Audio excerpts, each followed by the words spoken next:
The ironic thing is what ends up happening 99% of the time, you guys, is when we do that, when we just do it scared, when we just show up and do the thing that feels so impossible and do the thing that we can't imagine and do the thing that feels like it might be the thing that breaks us. Before we know it, we are stronger and we are better and we are capable.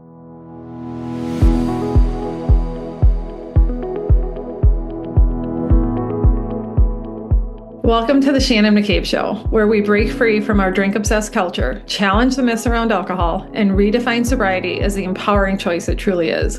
I'm Shannon McCabe, sober coach, holistic nutritionist, and your guide to a life that feels better without booze. Whether you're newly sober, sober curious, or years into this journey, this podcast is here to give you the truth about alcohol, the tools to build lasting confidence, and the hope that a vibrant, fulfilling life is waiting for you on the other side. So grab your coffee or sparkling water and let's dive in. Hey, you guys, welcome in today. I am excited to just kind of riff on a little bit of a heart talk, a heart chat with you guys today, because I had a moment when I was getting in the car with Dylan and getting ready to head to her weekly OT, her weekly occupational therapy appointment. And I just had this flashback to when she was born and how rough those first couple of months of her life were.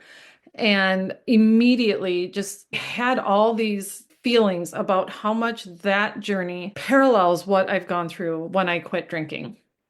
And so let me back up a little for those of you that maybe don't know my whole story. If you haven't been following me on Instagram for the last couple of years, where I share a lot more about my family, but I have 3 daughters. Dylan is my middle daughter, who's almost 18, and Dylan has Down syndrome and autism. She is nonverbal. She is still in diapers. She receptively, meaning like language that she can understand, is probably at the age of about a 5 or a 6-year-old. Expressively, meaning language she can use, like to communicate to us. Like I said, she's nonverbal, so much younger than that. And thinking back to when she was born, I was 29 when I had Dylan. We did not have any sort of prenatal diagnosis, so we had no idea that she was going to be born with Down syndrome. And so when she was born, to say it was a shock would be an understatement. And it was absolutely probably the hardest thing I've ever gone through. For sure, the hardest thing my husband and I have ever gone through. 100% a traumatic experience. And now, fast forward to the last few years, I recognize just how traumatic it was and the ways that we dealt with it and didn't deal with it, and how that directly impacted my drinking later on, and have healed a lot of that and addressed a lot of that. But there's so many parallels between what those first few years were like with Dylan and what early sobriety can feel like. And I can see now how everything that we've walked through with Dylan, the good and the bad, actually in a lot of ways prepared me for what sobriety was going to be like, what getting and staying sober was going to be like. And I think that there's probably experiences similar to this that you've had in your life and maybe don't realize how they can play into your own journey of quitting drinking, trying to stay sober and be happy about it, trying to heal yourself and build your life in a way that you really don't even want alcohol. And so what I was thinking today, as we were getting in the car to take her to OT. So every week, Dylan has an occupational therapy appointment. Again, I share some of this on Instagram because what this looks like right now, you guys, is I take Dylan for this 1-hour session on Thursdays. And like I said, Dylan is 17. She's almost 18 years old. And we go to occupational therapy, and she works on things like still learning how to feed herself properly with a spoon, because her low muscle tone due to Down syndrome and autism, it's a skill that she is still working on at the age of 17. They play games. They play board games that, are made for like toddlers. And that's some of what they work on. It's some physical components, working on keeping her body healthy. And I remember that just the prospect of what things like OT might look like with her when she was just a brand new little baby, or when she was even 1 or 2, would send me into an absolute tailspin because it all seemed so big and so scary. And it was so new to me, and it was so foreign to us, and it was so absolutely outside of what I had planned for my life. And it was so outside of the vision that I wanted for my future. None of it looked like what I had pictured when I pictured having my second daughter. And that was scary, you guys. It was so effing scary that it was suffocating. I literally did not know how to deal with it, did not know how to process it, because thinking about the things that she was going to need throughout her whole entire life, especially when she was, a week old, a month old, even 1 year old, trying to wrap my head around what it would look like to show up for her the way she was going to need it when I didn't know what that was going to be. It felt so impossible that it was like a physical weight I could feel on my chest. It was crushing. And that is how it felt for a really, really long time because I didn't know. We just didn't know what was going to come down the pipeline. And it was so hard to surrender to that fact. And it was so hard to just make my peace with the fact that her life was just going to be filled with a lot of unknowns. And the more I tried to control it, the more I tried to figure it out, the harder it felt and the worse it felt for all of us, actually.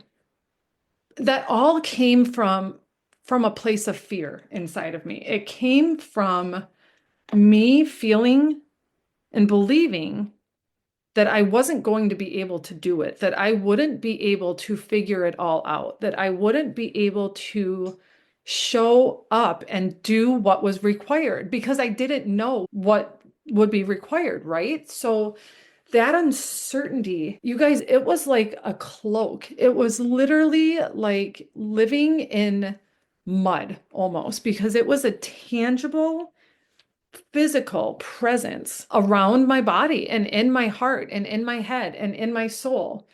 And I remember for a long time when I was wrestling with my drinking, it felt similar to those early days with Dylan.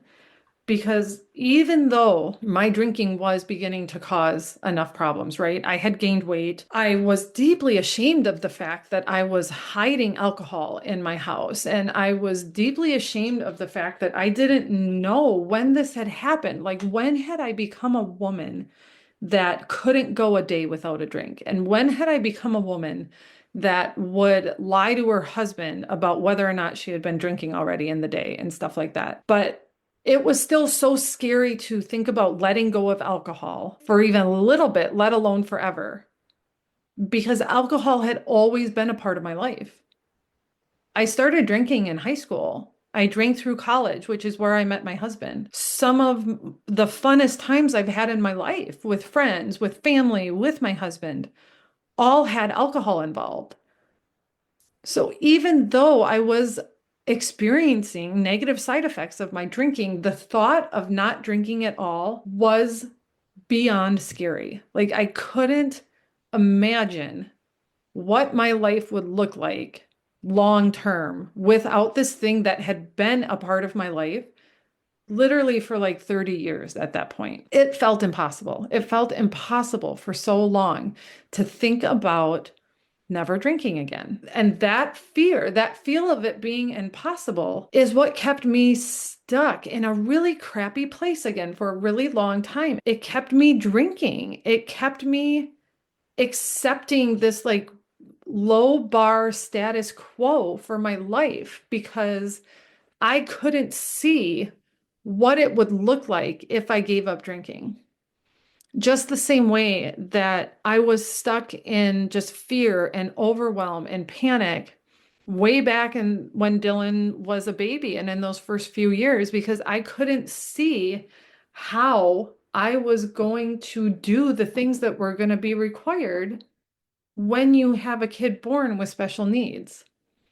What I didn't realize at the time, what I didn't realize in those early days with Dylan, and what I kind of forgot and didn't realize when I was trying to quit drinking because I hadn't made this correlation yet. I didn't see the ways that my Dylan experience could be mirrored in my quitting drinking experience, is that when we're faced with these things that feel so impossible, when we're just like desperate and convinced that like this is too much, it's too big, it's too hard, I do not feel strong enough, I do not feel capable enough.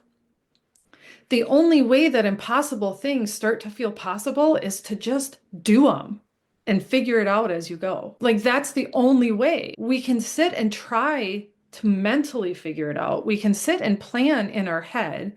We can sit and have these conversations with ourselves over and over and over again. And we can even sit and have conversations with other people over and over and over again. And we could do that for like years, you guys, if we wanted to.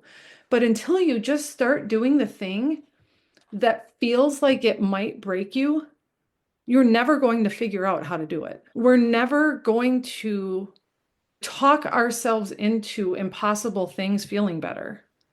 We just have to do it. We just have to start trying to figure it out and surrender to the process and surrender to the fact that we don't know. We don't know exactly what it's going to look like. We don't know exactly what it's going to feel like. But the only way that we're going to feel better about it, the only way that we're going to start to feel stronger or start to feel more capable, is to just freaking try. Like, you just have to try. You just have to show up and do it.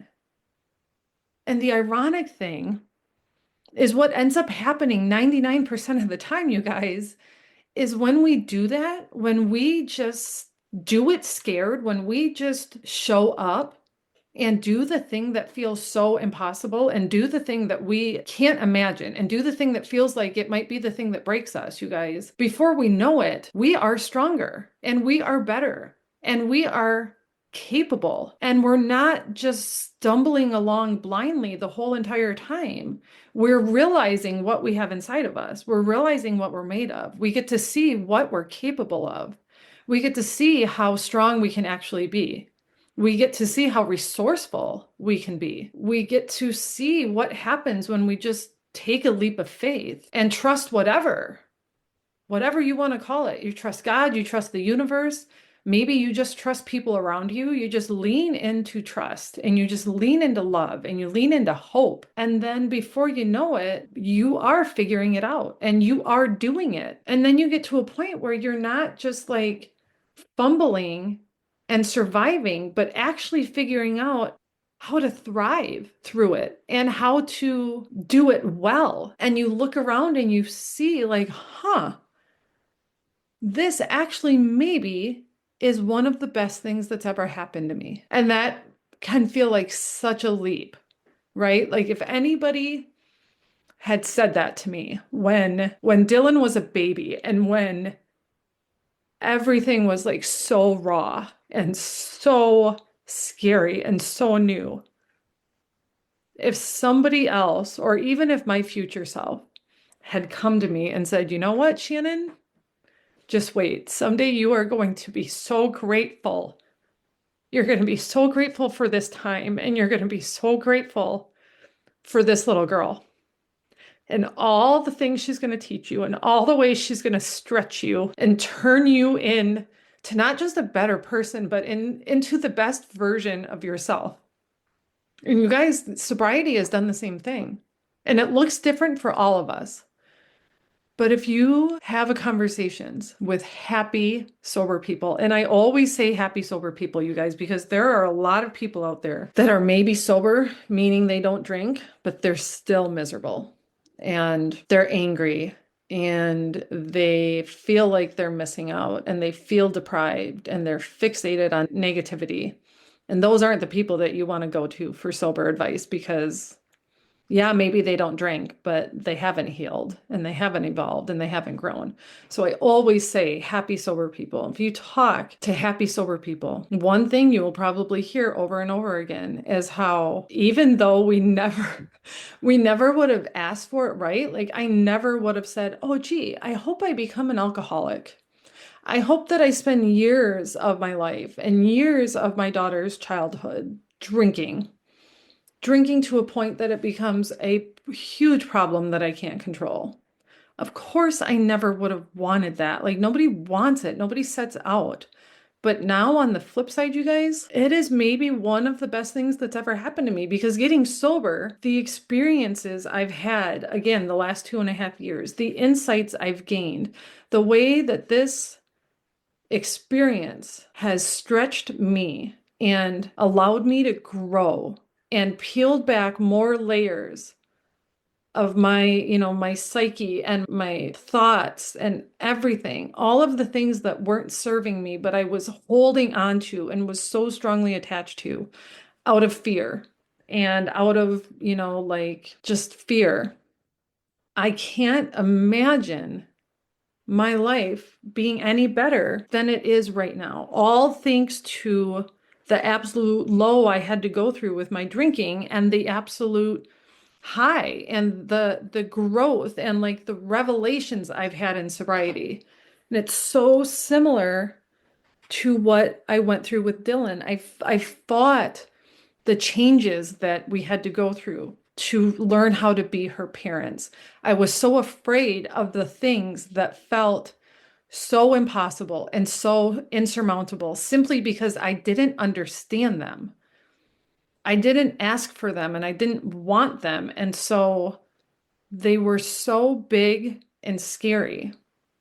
And quitting drinking is so much of the same thing, right? Because, like I said, I didn't ask to develop a drinking problem. I didn't want to be the woman that my alcohol problem turned me into. And at the same time, letting go of alcohol was so scary and it made me so angry because I thought that all I wanted and all I needed was to figure out how to be like everybody else. Like, why can't I just get this under control to the point that I can still drink like all of the normal people around me?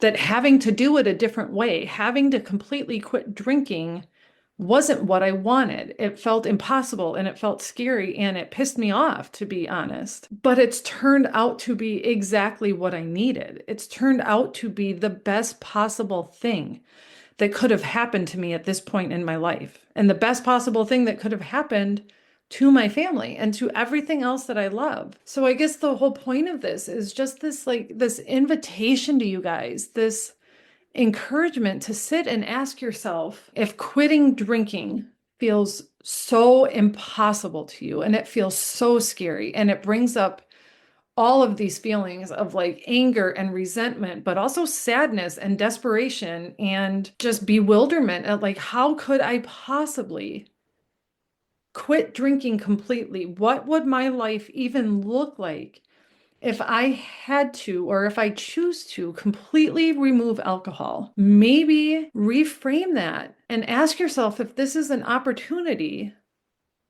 for you to grow. If this might actually be the thing that is going to show you how much better you can feel, how much stronger you could feel, how much more capable you could feel in big and small ways in so many areas of your life.